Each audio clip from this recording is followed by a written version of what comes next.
Evangelho de João, capítulo 13, versos 21 a 30. O perigo da relativização. O perigo da relativização. João, capítulo 13, versos 21 e diante, diz assim: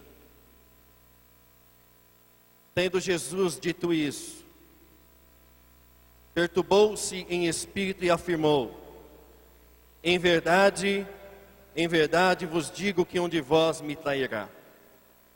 Os discípulos olharam uns para os outros, sem saber de quem ele falava. Um de seus discípulos, aquele a quem Jesus amava, estava reclinado próximo a Jesus. Simão Pedro fez um sinal a este, dizendo: pergunta de quem o mestre está falando. Reclinando-se aquele discípulo sobre o peito de Jesus, perguntou: Senhor, quem é? E Jesus respondeu: é aquele a quem eu der o pedaço de pão molhado. Então, molhando o pedaço de pão, deu a Judas Iscariotes, filho de Simão. Assim que Judas tomou o pão, entrou nele Satanás. E disse-lhe Jesus: o que estás prestes a fazer, faze-o depressa. Mas nenhum dos que estavam reclinados à mesa compreendeu a que propósito lhe dissera isso. Como era Judas que guardava a bolsa, pensaram alguns que Jesus lhe tivesse dito: compra o que nos é necessário para a festa, ou que desse alguma coisa aos pobres. Assim que Judas tomou o pedaço de pão e saiu, e era noite. Vamos orar, queridos irmãos. O perigo da relativização. Senhor nosso Deus e nosso Pai, nós estamos na Tua casa nessa noite. Acabamos de ler a Tua boa palavra. Te pedimos, ó Deus, que o Teu Espírito esteja conosco na ministração dessa palavra. Sabemos que não é uma palavra qualquer, é a palavra de Deus. E a Tua palavra diz que o Senhor é aquele que consola, edifica e exorta. E aprove o Senhor nessa noite nos chamar para este culto de celebração a Ti, para ouvirmos uma palavra de exortação. Fale conosco, Senhor, pois os dias são maus, os dias são difíceis, mas existe ainda um povo que quer ouvir a verdade. Se Tu podes usar qualquer coisa, qualquer pessoa, então usa a minha vida mais uma vez e fala aos nossos corações aquilo que Tu queres falar. A Tua palavra diz que quem tem ouvidos para ouvir, ouça que o Espírito diz à igreja. Fale conosco, meu Deus. É a nossa petição, em nome de Jesus. E o povo de Deus diz: pode se assentar, meu irmão, minha irmã, em nome de Jesus. Infelizmente digo infelizmente de todo o coração, com toda a sinceridade, nós vivemos numa sociedade, num mundo, onde querem transformar tudo o que é absoluto em relativo. Eu lhe cito um exemplo. A Bíblia Sagrada diz que Deus criou o homem e a mulher. Diga, o homem e a mulher. Isso é absoluto. Deus criou o homem e Deus criou a mulher. Mas na nossa sociedade, a pergunta que se faz é: Deus criou apenas homem e mulher?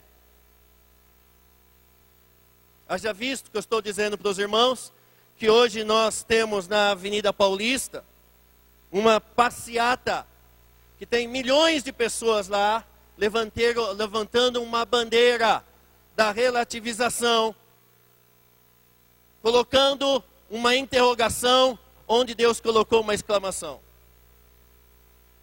A sociedade relativiza aquilo que a palavra tem como absoluto. A palavra de Deus diz que Deus criou homem e Deus criou mulher.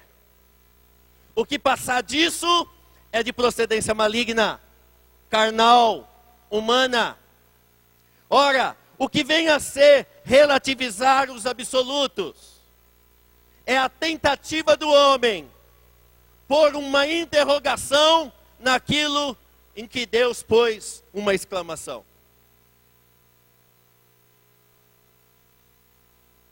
Deus criou o homem e Deus criou a mulher. Ponto.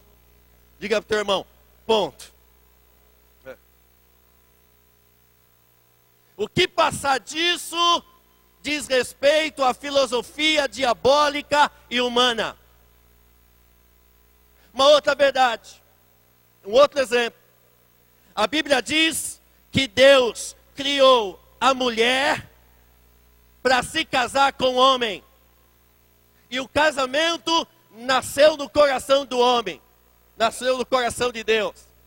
E a Bíblia diz que o que Deus uniu, jamais separe o homem. É absoluto. É verdadeiro. É ponto final. Quando um homem se casa com uma mulher, isso é absoluto bíblico. Nasceu no coração de Deus. Quando Deus abençoa um casamento, esse casamento está abençoado e em homem nenhum pode desabençoar. É um absoluto. Diga, o que Deus uniu, está unido.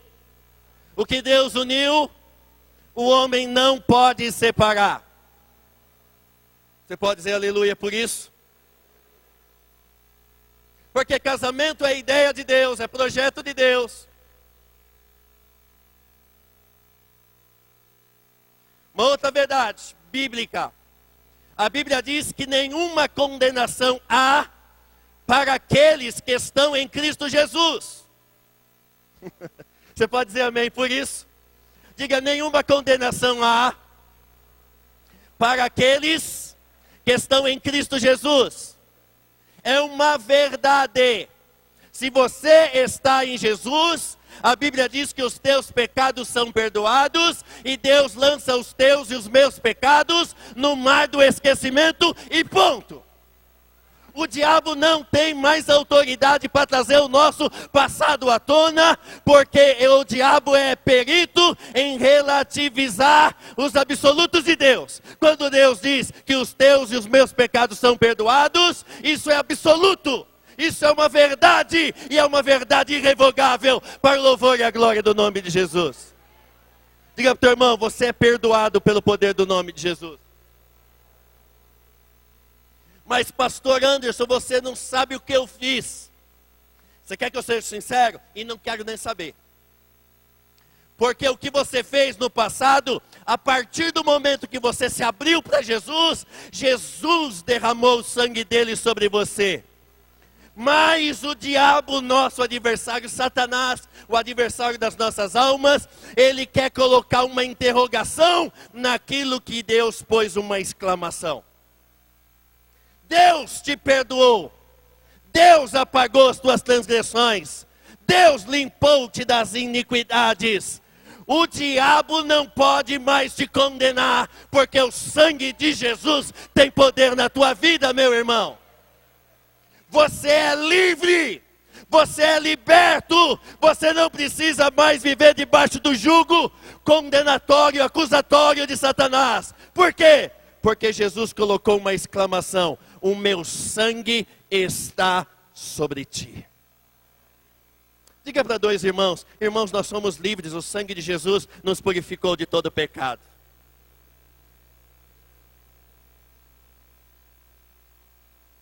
Deixa eu rapidamente, queridos, falar de um personagem que nós lemos agora há pouco, no texto bíblico, João capítulo 13, chamado Judas Iscariotes. A mensagem pode ser que nessa noite seja uma mensagem um pouco pesada.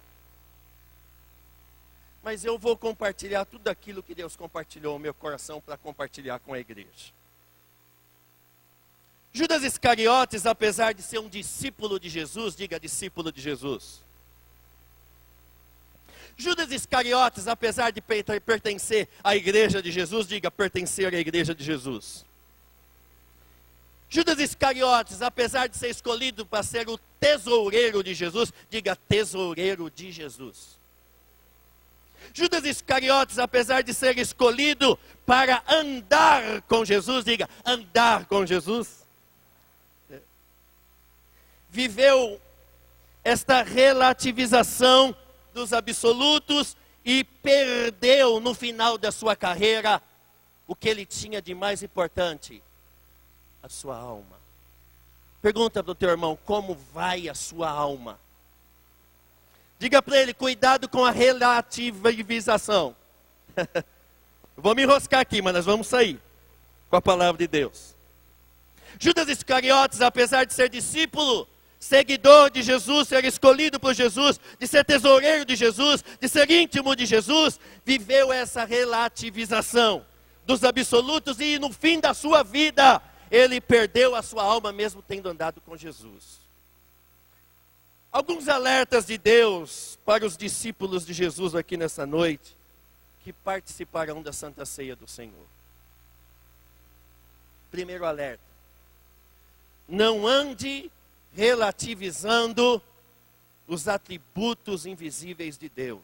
Repita comigo, não ande relativizando os atributos invisíveis de Deus. Queridos, olha o que diz o verso 21. Tendo Jesus dito isso, angustiou-se em espírito e afirmou: na verdade vos digo que um de vós me trairá. Jesus sabe de tudo. Diga, Jesus sabe de tudo. Diga, Jesus não se impressiona com quem está em volta da sua mesa. Jesus não se impressiona com quem tem carteirinha de anos de membro de uma igreja. Jesus não se impressiona. A Bíblia diz que Deus, Ele é onipresente, onisciente e onipotente. Diga, onipresente, onisciente e onipresente. A Bíblia diz no verso 21 que Judas Iscariotes estava à mesa com Jesus. Estava pegando no pão, estava pegando no suco de uva no vinho, estava cantando com os discípulos, estava reclinado à mesa com Jesus de Nazaré, era homem de confiança de Jesus de Nazaré, mas Jesus de Nazaré sabia o que se passava no coração de Judas Iscariotes. Por quê? Porque Jesus de Nazaré era 100% homem, 100% Deus, e por ser 100% Deus, Ele é onipresente, onisciente e onipotente. Se a gente estudar a Bíblia Sagrada aqui, a gente vai perceber que Judas, mesmo andando com Jesus há anos, 3 anos praticamente andando com Jesus, apesar dele saber quem é Jesus, ele aprendeu a relativizar os absolutos dos ensinamentos de Jesus. Mesmo sabendo quem Jesus era, Judas Iscariotes achava que podia enganar Jesus.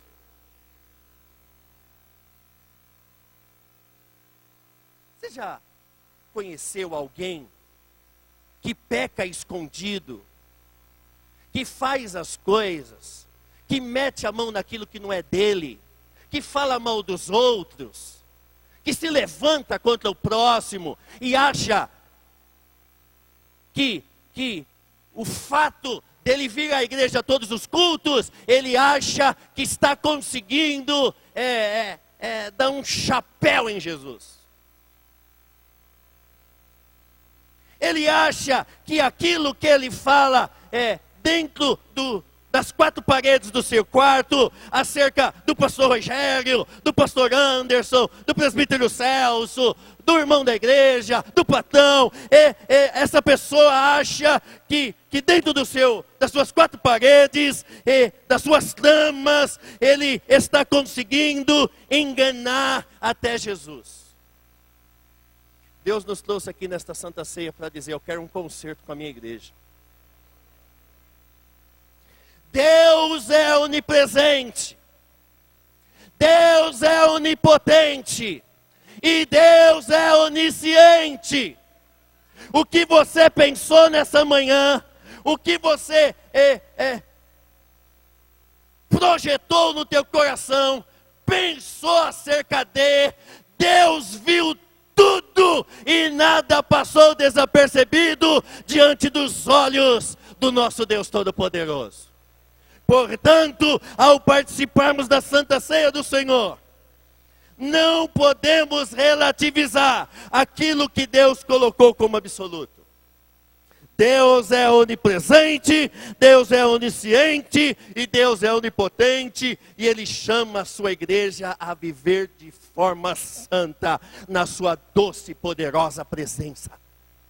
Diga: temei a Deus, temei a Deus. Temei a Deus e dai-lhe glória.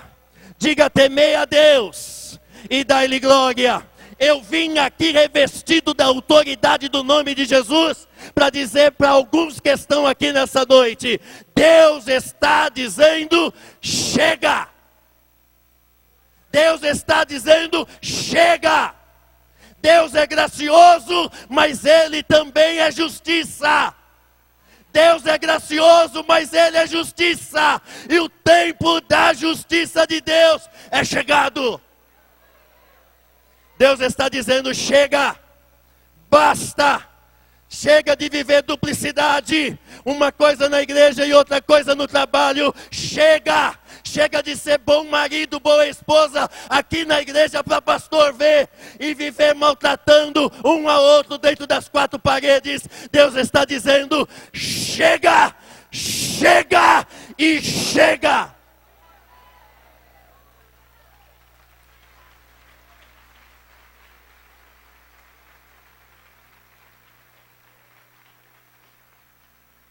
Muitas vezes a gente anda como Judas Iscariotes, assentado à mesa da Santa Ceia, como Judas estava, já tendo traído o mestre e o vendido por algumas moedas de prata. Mas nós estamos lá, achando que estamos enganando a Jesus. Mas Jesus sabe quem sou eu. Jesus sabe quem é você. E Deus está dizendo: chega, chega e chega. Diga para dois irmãos 3 vezes: chega, chega e chega. É o que Deus está dizendo. Um outro discípulo tentou relativizar também os atributos de Deus. Um tal de Pedro, Pedrão. Um dia chegou para Jesus e disse para Jesus: Jesus, eu me conheço muito bem. E eu estou disposto a dar a minha vida por ti. Eu estou disposto a ir a Jerusalém e morrer por ti. E Jesus olha bem para ele dizendo: Pedro, Pedro, você pensa que me engana com essa tua aparência de corajoso, de valente, de aliançado. Mas eu te conheço, Pedro. Hoje, antes que o galo cante 3 vezes, tu me negarás. Aí Pedro diz: jamais, Senhor. Jamais te negarei. E Jesus disse: antes que o galo cante 3 vezes, tu me negarás. E a Bíblia diz que passado o tempo, quando Jesus é preso, Pedro é perseguido, a igreja é perseguida. E a Bíblia diz que Pedro nega Jesus 3 vezes. Diga para 2 irmãos: o Senhor nos conhece.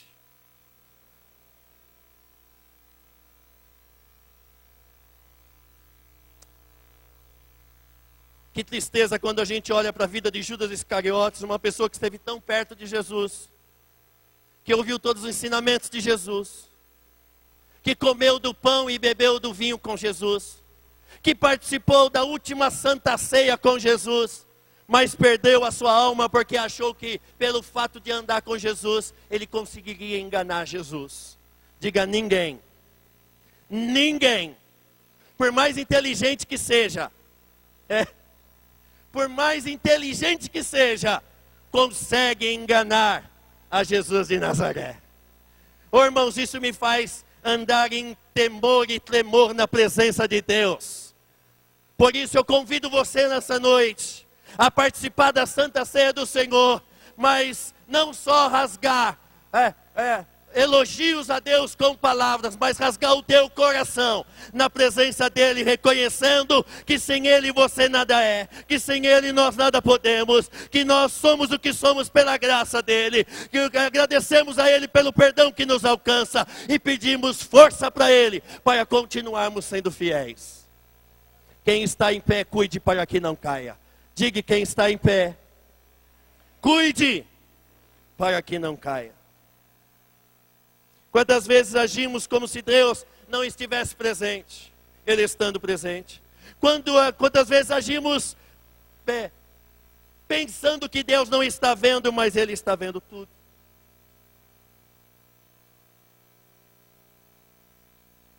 Ou talvez você tenha entrado aqui nessa noite e que por causa da tua luta, da tua tribulação, da tua angústia, da tua provação, do ápice da sua dor, você esteja se questionando: será que eu vou vencer?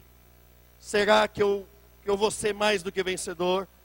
Não relativize aquilo que é absoluto. A palavra de Deus diz que nós somos mais do que vencedores. Oh, meu irmão, você vai vencer. Você vai triunfar. Você vai conquistar. Mas que nessa noite você seja sincero diante do Senhor. Abra o seu coração para Ele nessa noite e diga: Senhor, eu não quero relativizar os seus absolutos. Eu não quero andar achando que o Senhor não está vendo, que o Senhor não está presente, que o Senhor não é onipotente. Eu quero andar em tamanho temor na Tua presença, e que a minha vida possa glorificar o Teu nome, que as minhas atitudes possam exaltar o Teu santo e bendito nome.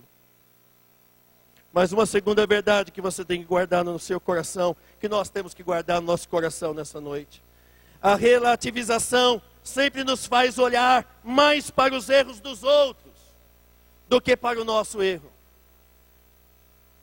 Quando o pastor diz assim: pare de adulterar, você fala: e se o fulano de tal estivesse aqui?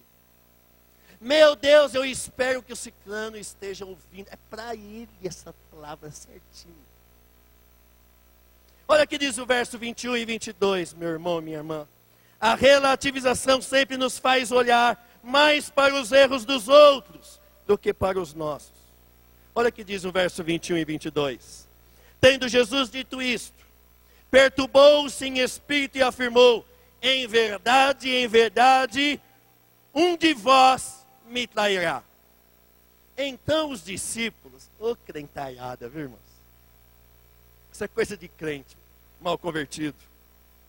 Então os discípulos olharam uns para os outros e perguntaram um para o outro: será que somos nós? Os discípulos olharam uns para os outros, sem saber de quem ele falava. Interessante que os discípulos olharam um para o outro, imaginando e tomando julgamento de quem ele poderia estar falando. Fico imaginando que talvez João podia dizer: bom, eu não sou, porque eu sou discípulo amado. Mas pelo que Jesus está dizendo aí, parece ser Pedro. Porque ele é sempre atirado, ele sempre quer ter a primazia, sempre é o que fala mais. Eu acho que é Pedro. Eu fico imaginando Pedro pensando: para mim é o Tomé. Porque ele nunca crê em nada.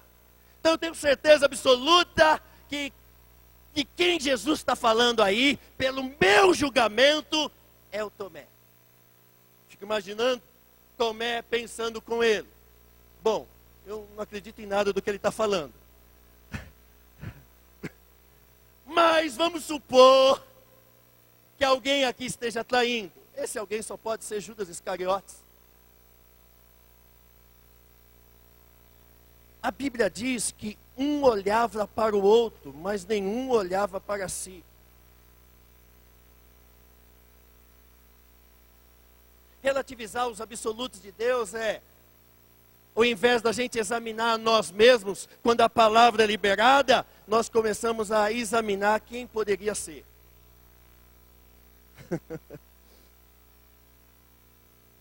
Meu Deus, eu vou gravar essa mensagem que Deus falou de conserto, porque essa mensagem vou mandar no YouTube para o fulano de tal que não veio no culto nessa noite. É ele que tem as características de um homem, de uma mulher que pega no pão e bebe do cálice, que trai a Jesus. É aquele sem vergonha, aquela sem vergonha. Eu vou mandar essa mensagem do YouTube para ele, para ela. Deus está dizendo, quando a gente relativiza os absolutos de Deus, a gente começa a transferir para os outros aquilo que deveria ser para nós. Quando Deus fala, eu quero um concerto contigo, ninguém pode dizer, Deus não falou comigo. Aliás, eu estou para lhes dizer que nenhum culto que eu participei da minha vida, Deus deixou de falar comigo.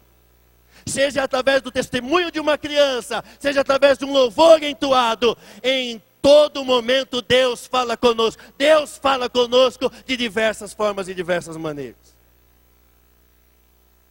Mas a gente tem esse coração de relativizar aquilo que Deus está falando, que é um absoluto para todos, e dizer, não, isso é para aquela pessoa, para mim não é.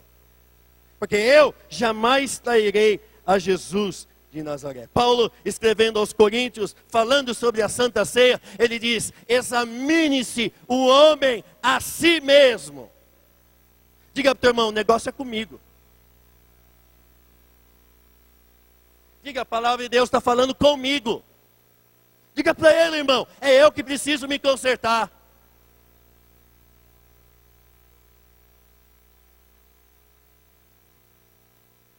Terceira verdade que nós precisamos guardar nos nossos corações aqui nessa noite. Cuidado, diga cuidado. Diga cuidado. Diga para o teu irmão, cuidado. Olha para cá. Cuidado para que você não dê a entender que você é mais especial. Que você é a cereja do bolo de Jesus de Nazaré. Que você é o que canta mais. Que você é o que prega melhor. Que você é o mais importante da igreja. E que você é o mais íntimo de Deus. Mais do que qualquer outro aqui nesse lugar. Cuidado, diga cuidado. Olha o que diz o verso 23, amados irmãos. Eu achei muito legal isso. Quer dizer, verso 23, um dos seus discípulos, aquele a quem Jesus amava, deixa eu te fazer uma pergunta. Jesus não amava a todos? Quem foi que disse isso? Um dos seus discípulos, aquele a quem Jesus amava. Quem foi que escreveu isso? João. João era o discípulo do amor, está na Bíblia. Mas ele não pode relativizar de que só ele era aquele a quem Jesus amava. Diga, vigia, João. E se você olhar em Mateus, Marcos e Lucas, que relata esse texto, essa passagem, você vai ver que é só o evangelista João que escreve no livro dele, aquele a quem Jesus amava. João estava se achando. Diga ao teu irmão, cuidado, irmão, para você não se achar, hein? Jesus amava a todos, mas João fez questão, por alguma razão, de dizer, só ele disse. aquele a quem Jesus amava. Jesus amava a todos. Diga para o teu irmão, Jesus ama a todos. Diga para ele, Jesus ama eu e você. Apesar de eu e você. Apesar das nossas falhas, das nossas faltas, dos nossos erros, das nossas, nossos atrapalhamentos, Deus nos ama do jeito que nós somos. Você pode dizer glória a Deus por isso? Jesus nos ama. Agora, não quero relativizar os absolutos de Deus. A Bíblia diz que Deus amou o mundo e não só a João. Oh, glória a Deus, diga glória a Deus. Deus me ama como Deus te ama. Deus te ama como ama um mendigo. Deus ama como ama uma prostituta. Deus nos ama todos iguais, porque Deus é amor. Deus amou todos de tal maneira. Deus não ama uns mais do que os outros. Deus ama a todos. Você pode dizer glória a Deus por isso? Diga para o teu irmão, Deus nos ama.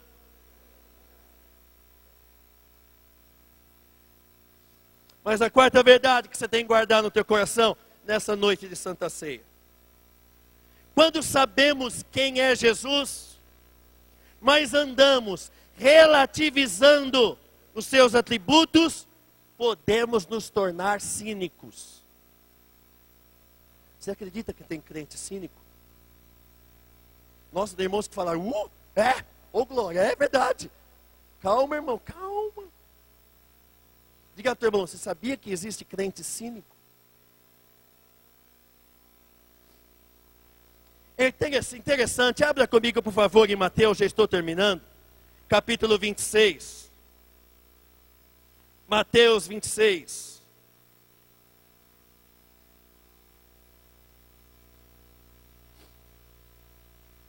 Quando nós sabemos quem é Jesus, mas andamos relativizando os atributos dele, nós podemos nos tornar cínicos. Olha o que diz Mateus capítulo 26, versos 23 em diante. É a mesma cena, só que descrito por Mateus, o evangelista. Mateus capítulo 26, verso 23 em diante diz assim: respondeu-lhes, o que mete comigo a mão no prato, que come da santa ceia, esse me trairá. Em verdade, o Filho do Homem vai, como acerca dele está escrito, mas ai daquele por quem o Filho do Homem é traído, melhor lhe fora se não tivesse nascido. Então perguntou-lhe Judas Iscariotes, o que o traía? Senhor, ó amantíssimo Jesus de Nazaré, aleluia. Por acaso sou eu, Rabi? Respondeu Jesus. Imagina. Jesus disse, tu disseste. Olha o perigo de relativizar os absolutos de Deus. Jesus, Deus, é onipresente, onisciente e onipotente.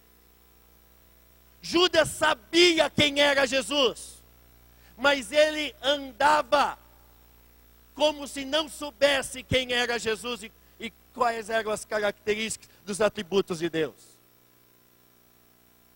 E quando Jesus começa a expor que um deles iria traí-lo, Judas Iscariotes se levanta e diz, por um acaso, sou eu, Jesus? Oh, irmãos, é muito cinismo.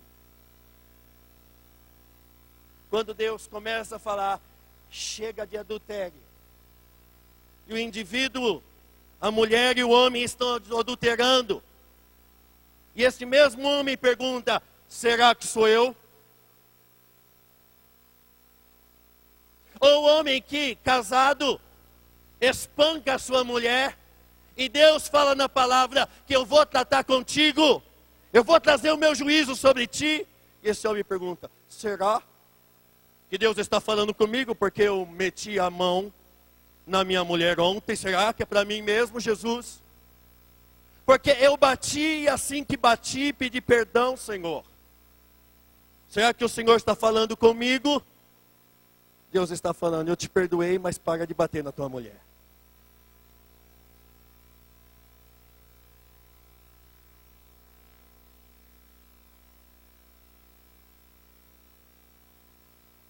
Quinto lugar, não relativize o sacrifício do amor de Deus. Diga, não relativize o sacrifício do amor de Deus.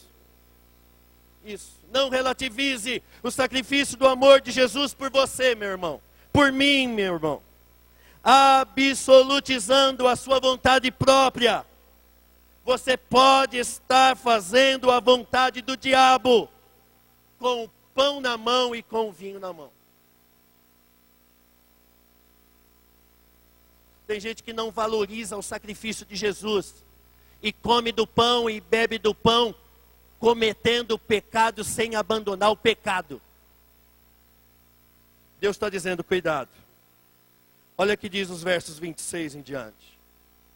Jesus respondeu, é aquele a quem eu der o pedaço de pão molhado. Então, molhando o pedaço de pão, deu-o a Judas Iscariotes, filho de Simão. E assim que Judas tomou o pão, entrou nele Satanás. Olha que coisa séria, amados irmãos. Deus não está de brincadeira, amados irmãos. Não brinque com Deus. Pegar no pão e pegar no vinho da Santa Ceia do Senhor é coisa séria e coisa santa. Diga para o teu irmão, é coisa séria e coisa santa.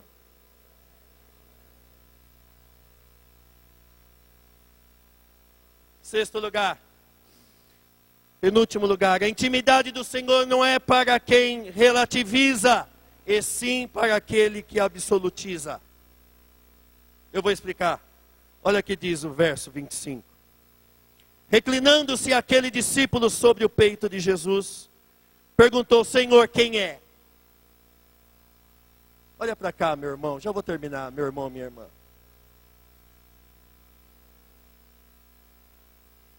É bem verdade que João se autopromove aqui no texto.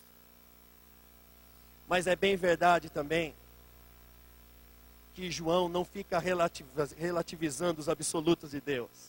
Ele sabia que Deus é amor e ele tomou uma posição.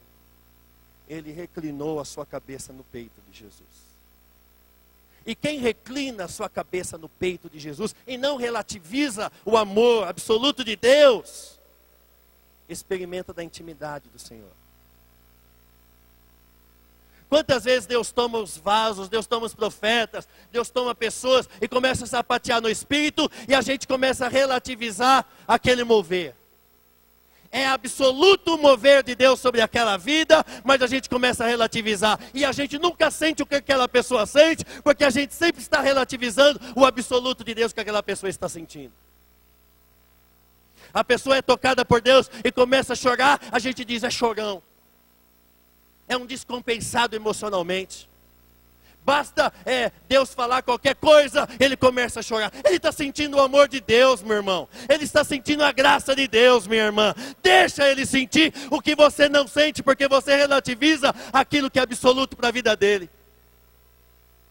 Deus é amor. Deus quer revelar a sua intimidade. A intimidade do Senhor, os segredos do Senhor são para aqueles que o buscam. Quem busca encontra, quem busca acha. E Deus está dizendo para você aqui que chegou a hora de eu e você, para nós aqui nessa noite, de sairmos do nosso nível de relatividade e passarmos para o nível do absoluto de Deus e experimentarmos o todo de Deus, da graça de Deus, do amor de Deus, da misericórdia de Deus e do poder do Espírito Santo que Ele tem para derramar sobre nossas vidas. Chega de relativizar e vamos nos lançar absolutamente sobre o amor e a graça desse Deus que quer se manifestar no nosso meio. Em último lugar, guarda isso no teu coração. Se você não guardou nada, por algum motivo ou por raiva dessa palavra, guarda isso no teu coração. Nem todo aquele que é escolhido, escolhe ser escolhido. Diga, nem todo aquele que é escolhido, escolhe ser escolhido. Abra sua Bíblia comigo em Mateus capítulo 10. E eu vou terminar. Mateus capítulo 10.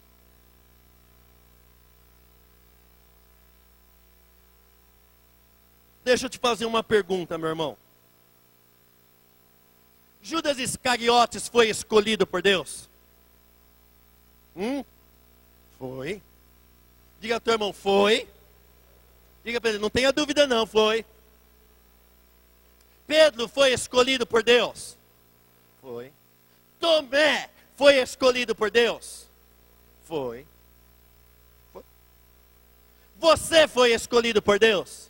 Foi. Eu fui escolhido por Deus? Foi. Nós fomos escolhidos por Deus? Fomos. Mas nem todo aquele que é escolhido por Deus escolhe ser escolhido por Deus. Olha o que diz em Mateus capítulo 10, versos de 1 a 8. Chamando assim os seus 12 discípulos, deu-lhes poder sobre os espíritos imundos, para os expulsarem e para curarem de todas as sortes de doenças e enfermidades. Olha para cá, irmãos. Inclusive Judas Iscariotes recebeu esse poder para expelir demônios, para curar os enfermos. Mas vamos continuar lendo o verso 2. Ora, são estes os nomes dos 12 apóstolos.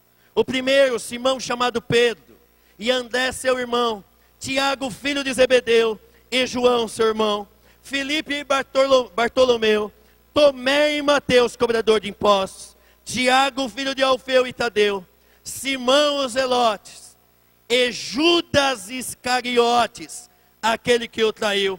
Jesus enviou estes 12, eles ordenou, não ireis pelo caminho dos gentios, nem entreis em cidade dos samaritanos. E diante as ovelhas perdidas da casa de Israel, e indo, pregai dizendo, o reino dos céus está próximo. Curai os enfermos, limpai os leprosos, ressuscitai os mortos e expulsai os demônios. De graça recebestes, e de graça dai. Você vê aqui comigo que Judas Iscariotes foi escolhido por Deus. Mas o fato dele ser escolhido por Deus, a Bíblia diz que ele não absolutizou aquilo que Deus falou para não relativizar. A Bíblia diz que Judas Iscariotes foi um dos 12 escolhidos por Deus para fazer a obra de Deus e fazer a missão de Deus. E não só isso, ele recebe a autoridade de Deus, como escolhido de Deus, para expelir demônios, para curar os enfermos, para profetizar na autoridade do nome de Jesus. Agora, o fato dele ser escolhido por Deus, ele não escolheu, porque ele tinha livre-arbítrio, escolher ser escolhido de Deus. Apesar de ser discípulo de Deus, de ser chamado por Deus, de ser escolhido por Deus, ele escolheu não ser escolhido por Deus. Se você olhar em Mateus capítulo 22, verso 14, diz que muitos são chamados e poucos escolhidos. E a grande pergunta que se faz é, quem são os escolhidos? Nós somos chamados, pastor Anderson, mas nós também somos escolhidos? Eu lhe respondo aqui nessa noite, segundo o que nós lemos aqui no texto de Judas. Judas havia sido escolhido, Judas havia sido chamado por Deus, Judas recebeu a autoridade de Jesus para expelir demônios. Judas foi o tesoureiro, um homem íntimo de Jesus de Nazaré. Foi escolhido por Deus, mas ele escolheu deixar de ser escolhido de Deus. Porque o destino da sua alma e o destino da alma de Judas estava nas mãos de Judas. Judas poderia ter escolhido ser e continuar sendo escolhido de Deus. Mas apesar de ter sido escolhido por Deus, ele escolheu deixar de ser escolhido de Deus. E a Bíblia diz que Satanás entra na alma dele. E a Bíblia diz que quando ele vê que Jesus é crucificado, ele corre e se enforca. Deixa eu te fazer uma pergunta nessa noite de Santa Ceia do Senhor.